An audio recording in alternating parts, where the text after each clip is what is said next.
This week marked 1 year since a Bibb County jailer died in the line of duty. An inmate is accused of stabbing Deputy Christopher Knight, killing him at the age of 30. The Georgia Bureau of Investigation says Knight, along with 4 or 5 other jailers, were moving Booz from a cell block to a suicide watch cell. They say Booz grabbed a knife from Knight's hip and attacked him. Knight's death shed light on the conditions inside the jail where Bibb County deputies work and where inmates must live.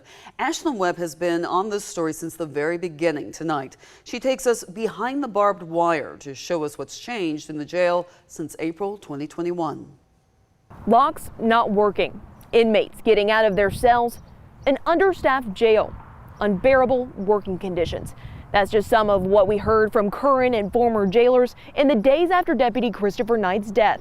Major Eric Woodford says Knight's death was eye-opening for the Bibb County Sheriff's Office and prompted major changes to the jail, from how it functions day to day to the very bones of the building. It's like night and day. Escorted by at least 8 deputies, our cameras went behind the barbed wire to see those changes firsthand, beginning with a cell block that's now being gutted. We're going and adding metal plates to the bottom so that the doors are secure, where objects cannot be put inside of the locks. It's part of a $3 million renovation project. Mayor Lester Miller announced the project just 6 days after Knight's death. Sheriff David Davis told 13 WMAZ then that at any given time, 30 to 40% of the cell doors just didn't lock. That's about 300 cells. Inmates had gotten to where they were able to figure out how to maneuver and how to compromise the doors. Now this is a renovated block. Brighter lights, fresh paint, locks that actually lock. It gives them a new vibe about coming to work, and it changes the mindset of the inmate. Now the environment in which they're in is much better than that old dark, gloomy look. Woodford says they've learned from what happened a year ago. They're more strictly enforcing rules against anyone bringing weapons into the jail, including guards.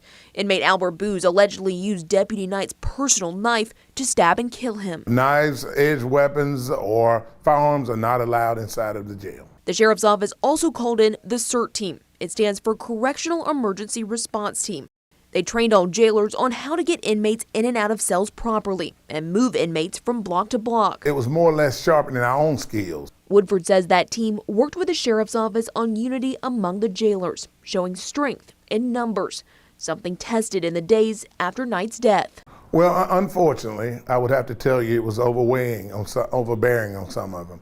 We've lost a couple because of the situation. However, you are starting to see our deputies now, because of the work that the sheriff has allowed us to do, you're starting to see that unity come back. They're starting to feel safer.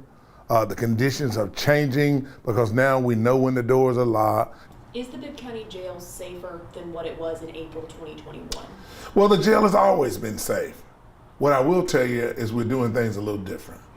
Reporting in Macon, Ashlyn Webb, 13 WMAZ News. So what's happened to the inmate accused of stabbing and killing Deputy Christopher Knight? In the past year, Albert Booz has been indicted and now awaits trial. He faces 7 different charges in the case involving Deputy Knight's death, including malice murder, felony murder, aggravated assault, and for allegedly being a member of the Crips gang. Shortly after the stabbing, he was transferred from the Bibb County Jail to the Jones County Sheriff's Office. After nearly 4 months there, Sheriff Butch Reese told Bibb County Booz needed a, quote, change of scenery. Chief Deputy Earl Humphrey says Booz was apprehensive and could only be held in a single cell away from the general jail population. Then Booz was transferred to Monroe County Jail, where he still is today. Within the last year, Booz has reportedly attacked a total of 6 deputies. Each time an extra charge is tagged onto his growing list of offenses the DA's office is prosecuting against him. District Attorney Anita Howard says there is not a date set yet for Booz's trial.